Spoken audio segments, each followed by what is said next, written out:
에스겔서 35장 말씀. 또 여호와의 말씀이 내게 임하여 이르시되 인자야 내 얼굴을 세일산으로 향하고 그에게 예언하여 이르기를 주 여호와께서 이같이 말씀하시되 세일산아 내가 너를 대적하여 내 손을 내 위에 펴서 내가 황무지와 공포의 대상이 되게 할지라. 4절에서 6절 김은경 집사님.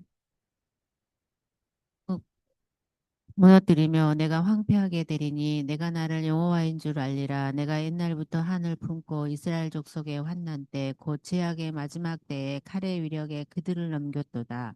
그러므로 주 여호와의 말씀이니라. 내가 나의 삶을 두고 맹세하노니 내가 너에게 피를 만나게 한즉 피가 너를 따르리라. 내가 피를 미워하지 아니하였은즉 피가 너를 따르리라. 7절에서 9절 최복음 교사. 내가 세일산의 황무지와 폐허가 되게 하여 그 위에 왕래하는 자를 다 끊을지라. 내가 그 죽임당한 자를 그 여러 산에 채우되 칼에 죽임당한 자를 내 여러 맷뿌리와 골짜기와 모든 시내에 엎드러지게 하고 너를 영원히 황폐하게 하여 내 성읍들에 대하는 거주하는 자가 없게 하리니 내가 여호와인 줄을 너희가 알라. 내가 말하기를 이 두 민족과 두 땅은 다 내 것이며 내 기업이 되리라 하였도다. 그러나 여호와께서 거기 계셨느니라. 그러므로 주 여호와의 말씀이니라. 내가 나의 삶을 두고 맹세하노니 내가 그들을 미워하여 노하며 질투한 대로 내가 내게 행하여 너를 심판할 때에 그들이 나를 알게 하리라. 12절에서 13절 김은경 집사님. 내가 이스라엘 산들을 가리켜 말하기를 저 산들이 황폐하였으므로 우리에게 넘겨주어서 삼키게 되었다 하여 욕하는 모든 말을 나 여호와가 들은 줄을 내가 알리로다. 너희가 나를 대적하여 입으로 자랑하며 나를 대적하여 여러 가지로 말한 것을 내가 들었노라. 14절에서 15절 최복음 전도사. 주께서 이같이 말씀하셨느니라. 온 땅이 즐거워할 때에 내가 너를 황폐하게 하되 이스라엘 족속의 기업이 황폐함으로 내가 즐거워한 것 같이 내가 너를 황폐하게 하리라. 세일사나 너와 에돔 온 땅이 황폐하리니 내가 여호와인 줄을 무리가 알리라 하셨다 하라.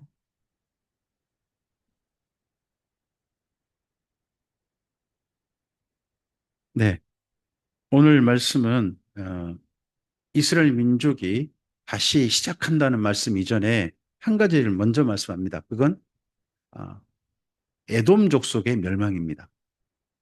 성경을 읽다 보면 이런 게 보입니다. 하나님의 심판이 먼저 있습니다. 그리고 나서 살아남은 자, 하나님께 구원받은 자의 그 이후 삶이 이어지는 게 보입니다. 가령 노아 홍수가 있죠. 그리고 난 다음에 노아의 가족의 삶이 이어집니다. 소돔과 고모라의 멸망이 있습니다. 그리고 난 다음에 예, 롯의 가정의 삶이 그 다음 또 이어집니다. 이스라엘 민족의 멸망이 있죠. 가나안 땅에서. 근데 남은 자, 바벨론 포로들의 삶이 이어지는 게 보입니다. 신약 성경에서도 예수님께서 오십니다. 그리고 그때 심판이 이루어져야 되지만 심판이 미뤄집니다. 예수님의 재림대로 미뤄지면 그 미뤄진 때에 이 땅 가운데 끝까지 하나님께 돌아오지 않는 악한 자들의 멸망과 심판이 있습니다. 그러고 난 다음에 예수님과 함께한 사람들의 영원한 삶으로 이어지는 게 보입니다. 여기 에스겔서도 그런 게 보입니다. 이제 이스라엘 민족이 새롭게 시작하는 거거든요. 새롭게 시작하는데 앞서서 34장에서 누구를 말했습니까? 목자들이 중요하다. 새롭게 시작할 때 목자들이 중요하다. 지도자가 중요하다. 하는 것들을 이야기했습니다. 우리도 지금 전 세계를 이끌어가는 사람들을 보면서 진짜 지도자가 중요하다. 지도자가 어느 방향으로 정책을 잡고 국가의 힘을 사용하느냐에 따라서 나라가 달라지는구나. 전 세계도 달라지는구나 하는 것들을 봅니다. 그런 것 좀 지도자가 중요하다 앞서 있었습니다. 그리고 여기 35장에서는 이스라엘 민족의 새로운 시작을 말씀하시기 전에 여기 에돔의 멸망을 이야기합니다. 왜 그렇습니까? 에돔이 그동안 이스라엘 민족을 계속해서 괴롭혔는데 마지막에 특별히 둘이는 서로 아웅다웅 끝까지 싸웠어요. 그런 가운데서 마지막에는 남유다의 멸망 이럴 때 가장 끔찍하게 어떻게 마음이 한이 맺히게 했던 나라가 에돔이었던 듯합니다. 그래서 에돔 족속의 그 횡포, 포악, 이게요, 여기 에스겔서, 이사야서, 에레미야서 다 있습니다. 거기다가 하나 더, 오바댜서. 오바댜서는 한 장밖에 없는데, 오직 이 에돔 족속의 횡포, 그것도 멸망당한 예루살렘에서 에돔 족속이 어떤 횡포를 부렸는지에 대해서 이야기를 합니다. 정말 그 정도로 이들은 반드시 멸망해야 된다 하고 이야기하는 겁니다. 이 멸망이 뭐가 될까요? 왜 이 이야기를 할까요? 이걸 성경에서 이렇게 말합니다. 신원하시는 하나님, 이렇게 말해요. 신원하시는 하나님. 좀 언어가 좀 어렵죠? 신원. 근데 신원이라는 말은 뭐 상당히 멋지고 좋은 말이 아니라 원수 갚아준다는 말입니다. 원수 갚아준다.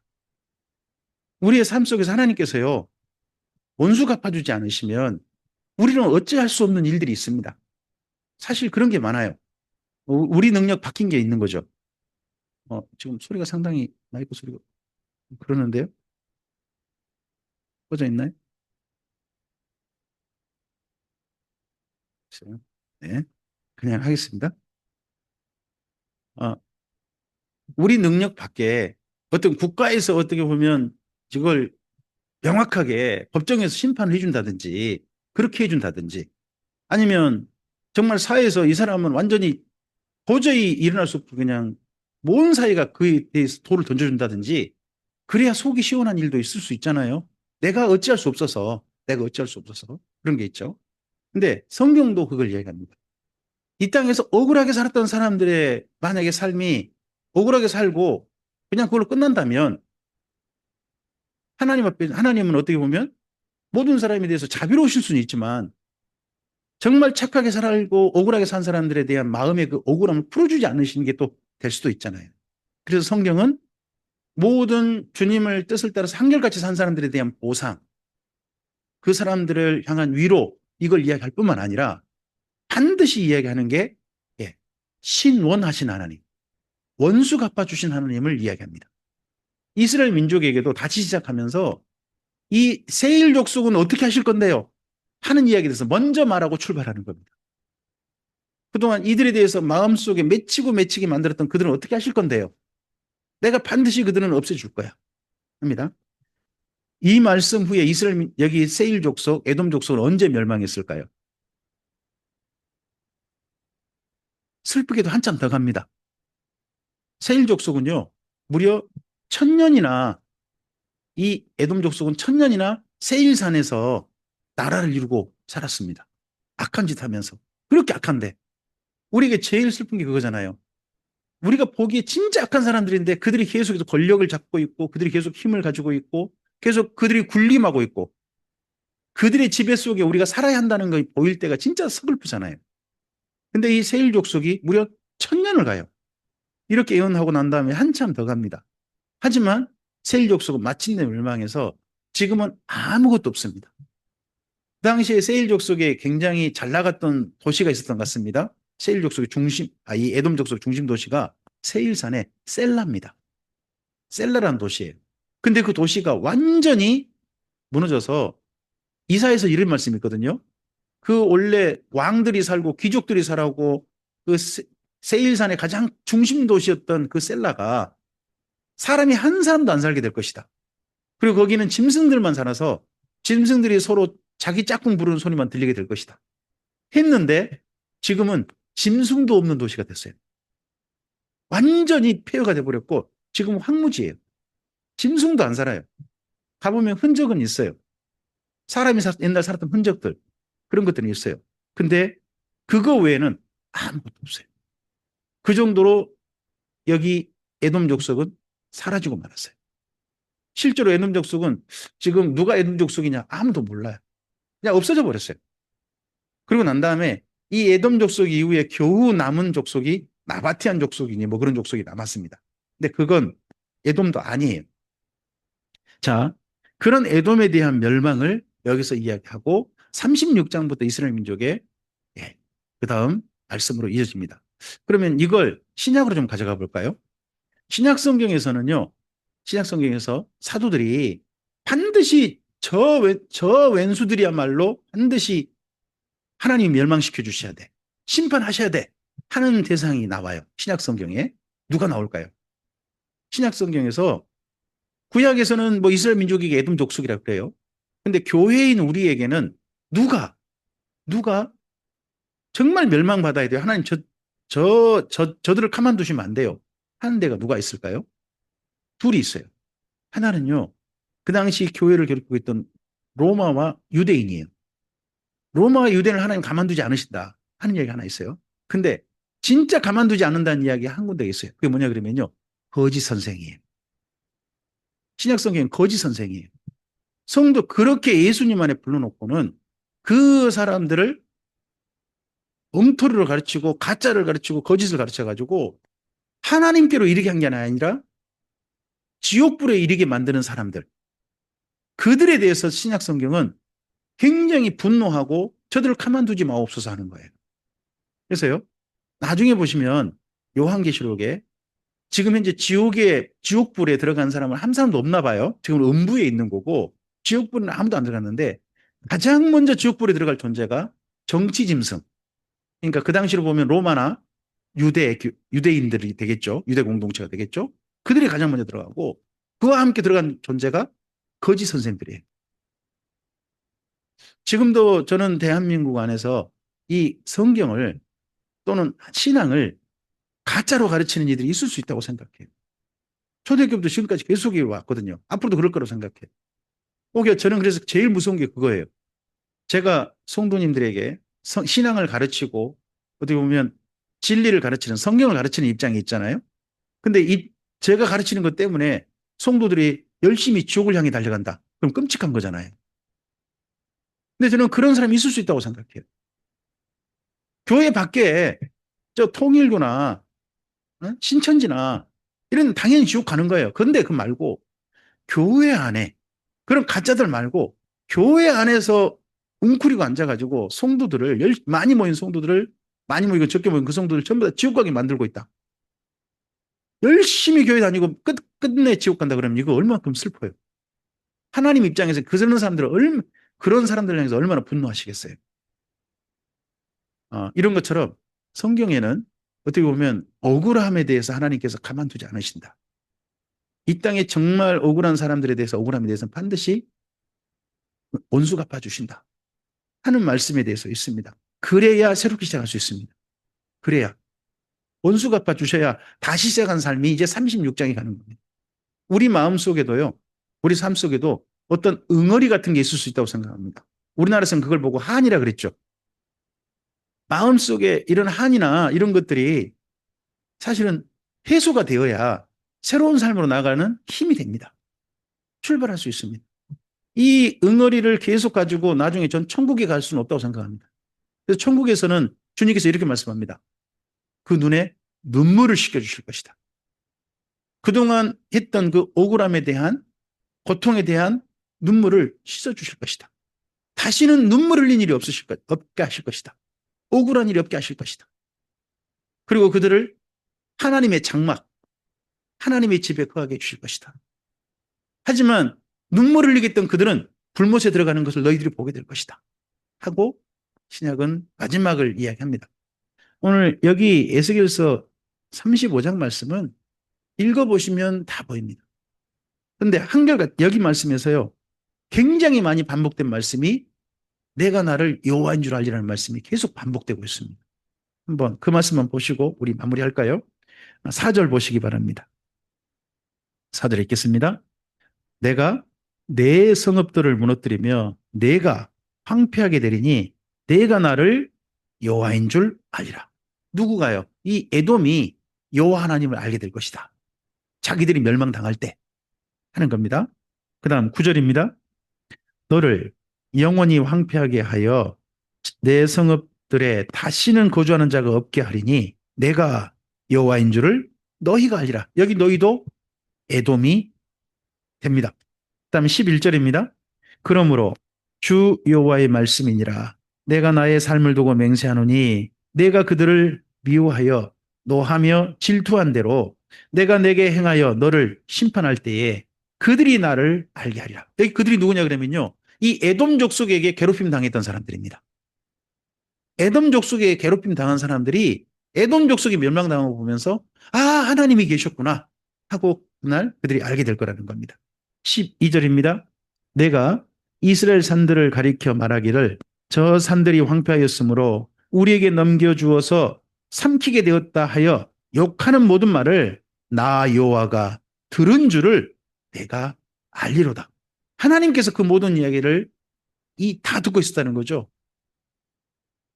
그리고 15절입니다. 이스라엘 족속의 기업이 황폐함으로 내가 즐거워한 것 같이 내가 너를 황폐하게 하리라. 세일산아 너와 에돔 온 땅이 황폐하리니 내가 여호와인 줄을 무리가 알리라 하셨다 하라. 여기 무리는 여기 에돔 족속만 아니죠.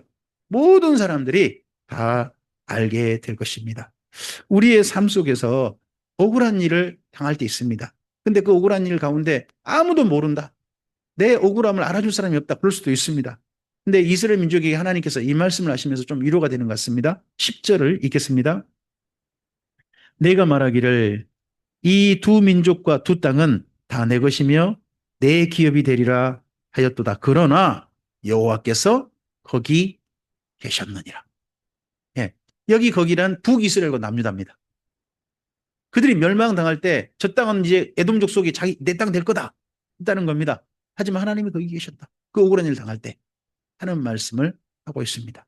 오늘 우리의 삶 속에서 우리의 삶의 자리에 하나님께서 거기 계셨음을 우리는 그날 확인하게 될 거라고 믿습니다. 그리고 하나님께서 원수 갚아 주실 때 우리의 억울함을 풀어주시고 하나님 앞에서 우리 마음속에 응어리를 전부 다 풀어주실 때 아, 하나님이 계셨군요.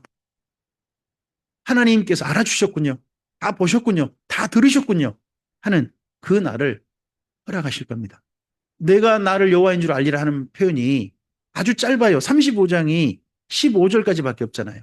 근데 한 장 속에 가장 많이 내가 나를 여호와인 줄 알리라는 표현이 들어있는 데가 여기입니다.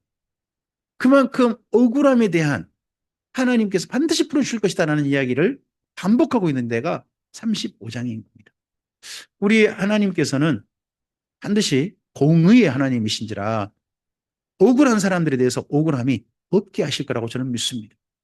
이 땅뿐만 아니라 주 앞에 섰을 때 그런 날을 오게 하실 것입니다. 그런 주님 앞에 이 모든 걸 맡기고 이제 새로운 삶으로 나아가자 하는 게 여기 에스겔서입니다. 그럼 이스라엘 민족은 이 억울함 하나님 풀으실 거니까 이스라엘 민족은 이제 어떻게 해야 될까요? 하는 내용을 우리가 다음 시간 36장부터 보게 되는 겁니다. 이제 어떻게 해야 되는가 우리는 그러면 하는 것들을 함께 또 말씀 살펴가면서 우리의 삶을 추스리고 주님 안에서 주께서 우리에게 맡기신 삶을 다시 한번 잘 힘있게 걸어갈 수 있는 힘을 얻게 되는 또 앞으로의 말씀이기를 바랍니다. 기도하겠습니다. 주님, 주께서 허락하신 말씀을 함께 되었습니다. 이스라엘 민족이 하나님 앞에 악한 일을 했습니다. 멸망받아 마땅한 일을 했습니다. 하지만 그런 가운데 이 이스라엘 민족을 더 억울하게 하고 더 분노하게 하고 그들의 마음을 찢어놓았던 바로 이들이 있다면 에돔 족속이었던 것 같습니다.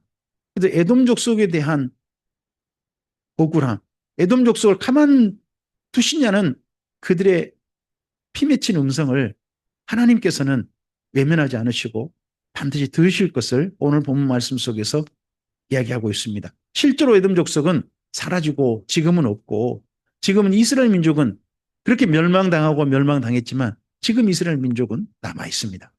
하나님, 우리의 삶 속에서 하나님의 말씀이 이루어지는 것을 보면서 다시 한번 우리 마음속에 억울하고 괴로웠던 모든 것들을 하나님께서 반드시 풀어주실 것을 믿고 주님 안에서 우리의 삶을 그럼 어떻게 하나님께서 이렇게 온수 갚아 주실 것인데 그럼 우리는 어떤 삶을 살아야 될 것인가 하는 것에 우리의 마음이 새로워질 수 있도록 도와주시옵소서. 그날 주께서 반드시 우리의 마음속에 억울함을 풀어주시고 우리 마음을 시원하게 하실 것입니다. 그럴 때 우리는 누군가에게 하나님의 억울함을 풀어주는 원수 갚을 대상이 우리가 되지 않고 도리어 하나님께서 우리 마음을 시원하게 해주시는 신원해 주시는 사람들이 반드시 우리가 되도록 도와주시옵소서. 그리고 주님 안에서 그렇게 주께서 하실 것을 의지하고 아름답게 살았던 삶으로 주 앞에 설 수 있도록 우리의 삶의 길을 잘 추스려 주시옵소서. 주님께 우리의 삶을 의탁드리오며 예수님 이름으로 기도합니다. 아멘.